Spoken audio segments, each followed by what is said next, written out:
ಪ್ರಯಾಣ ಮಾಡ್ತಾರೆ, ಉದ್ದಗಲೂ ನೋಡ್ತಾ ಇದ್ದೀವಿ, ಎಲ್ಲಿ ನೋಡಿದ್ರು ನೀರು ಹರಿತಾ ಇರ್ತೀವಿ, ಎಲ್ಲಿ ನೋಡಿದ್ರು ಹಸಿರು ಕಾಣ್ತಾ ಇರ್ತೀವಿ. ಪಟ್ಟಣ ಬಿಟ್ರೆ ಹೊರಗಡೆ ಹೋಗ್ತಿದಾಗ ಎಲ್ಲೇ ಹೆಜ್ಜೆ ಇಟ್ಟರು ಕೂಡ ಕಣ್ಣು ನೋಡಿದಷ್ಟು, ಕಣ್ಣು ದೂರದಷ್ಟು ಹಸಿರುಮಯ.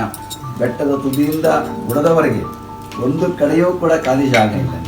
ಅದು ಕಲ್ಲು ಬಂಡೆ ಕಾಣಿಸ್ತಾ ಇರ್ಬೋದು, ಆ ಕಲ್ಲು ಬಂಡೆಯಲ್ಲೂ ಕೂಡ ಗಿಡವನ್ನು ಬೆಳೆಸುವಂಥ ಕೆಲಸವನ್ನ ಅವರು ಮಾಡ್ಕೊಂಡು ಬಂದಿರುವಂತಹವರು. ಜೊತೆಗೆ ಅಲ್ಲಿ ನೀವು ಆಲ್ಪೈನ್ಸ್ ಪರ್ವತ ಶ್ರೇಣಿಗೆ ಹೋಗಿದಂತಹ ಸಂದರ್ಭದಲ್ಲಿ ಏನು ಕೆಲಸ ಮಾಡಿರೋ ಒಂದು ಸುರಂಗ ಮಾರ್ಗಗಳನ್ನು ತೆಗೆದಿದ್ದಾರೆ ಅವರು. ಆ ಡ್ಯಾಮನ್ನು ಕಟ್ಟಿದ್ದಾರೆ, ಅದು ರೋಬೆ ಅಂತ ಹೇಳಿ ಒಂದು ಡ್ಯಾಮನ್ನು ಕಟ್ಟಿದ್ದಾರೆ. ಬಹಳ ಅದ್ಭುತವಾದಂತಹ ಸಾಧನೆಯನ್ನು ಮಾಡಿದ್ದಾರೆ. ಆ ಸುರಂಗ ಮಾರ್ಗ ಇರ್ಬೋದು, ಆ ಟ್ರ್ಯಾಲಿಗಳಿರ್ಬೋದು, ನಿಮಗೆ ಮತ್ತಿತರ ವ್ಯವಸ್ಥೆಗಳಿರ್ಬೋದು, ಆ ಬಸ್ಗಳನ್ನು ಓಡಿಸೋದಿರ್ಬೋದು, ಅಲ್ಲಿ ಒಂದೊಂದು ಕೂಡ ಅದ್ಭುತವಾಗಿ ಕಾಣುವಂಥ ಕೆಲಸ ಆಗಿತ್ತು.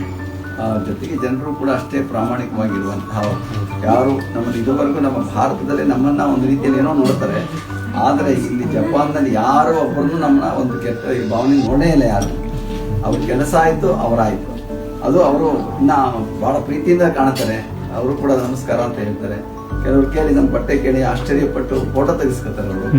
ಆ ಒಂಥರ ಸಂಸ್ಕಾರ ಅವ್ರಿಗೆ ತುಂಬಾ ಇರುವಂತ.